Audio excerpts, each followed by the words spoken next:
How you doing, everyone? Kenny the Heat here. This video here is going to be a short video just on my bug out bag.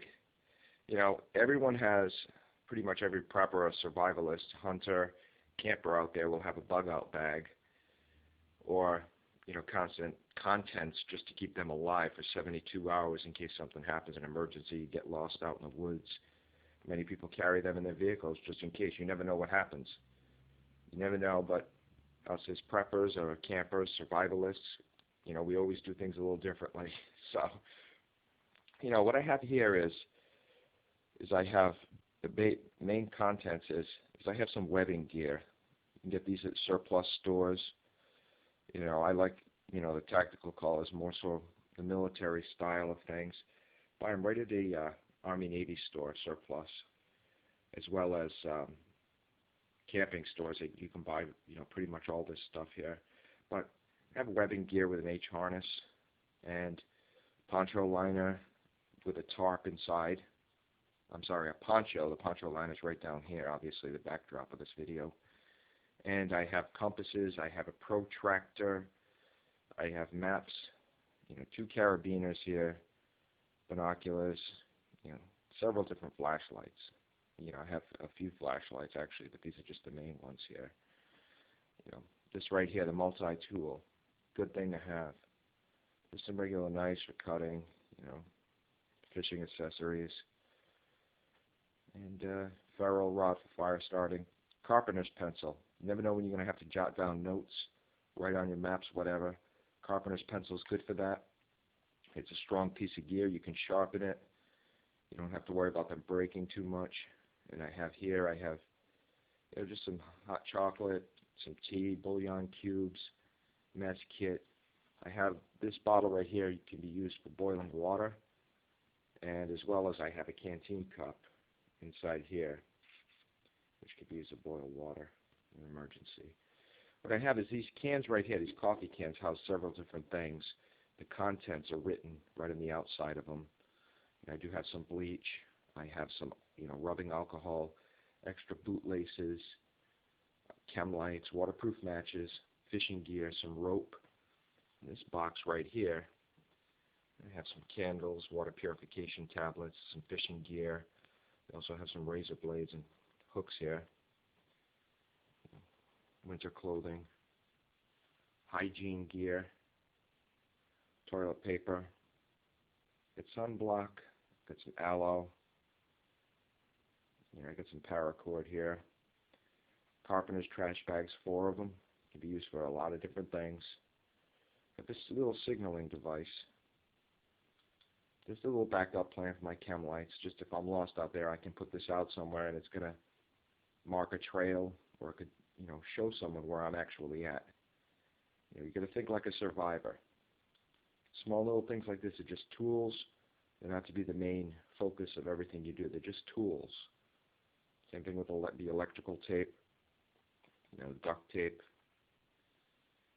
hygiene gear. The pack here, same thing. It's got a digital cami appearance to it. You can house everything I have in my bag here, and it doesn't weigh more than 20 pounds. I don't even think it weighs 20 pounds, but you see a lot of stuff in here, but when it's properly packed, it looks pretty good. The important thing is you can have all this stuff here. You can get lost out in the woods.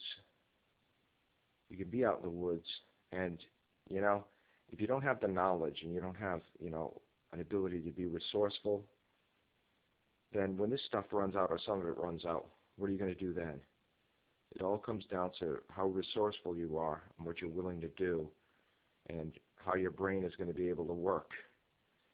Knowledge is the best thing out there. All this stuff here is just tools. Something like this I would take while I was going hunting. If I'm going, later during dusk, maybe an hour just to go for a quick hunt, I'll take this pack with me, and I'll mark it with my GPS and a waypoint. And for some reason, if my vehicle's not working or I have a medical emergency, anything that could go wrong, I can always go with my bug out bag or my 72-hour kit. I could have fire, You know, if I needed a trash bag, if I needed anything out of here, I could always go back to it. You know, a lot of hunters take these things out with them, and they'll keep them at their tree stand or on a specific designated spot on their tree stand. You know, just to have it. It gives them an added amount of security. That's all it does. And especially with the chem lights. If you're out in the woods there, chem lights can be used as a signaling device for other people, you know, who might be looking for you. Think like a survivor. And that's the thing. Whenever you have, you know, a bug out bag, you got to think, you know, how are you going to survive?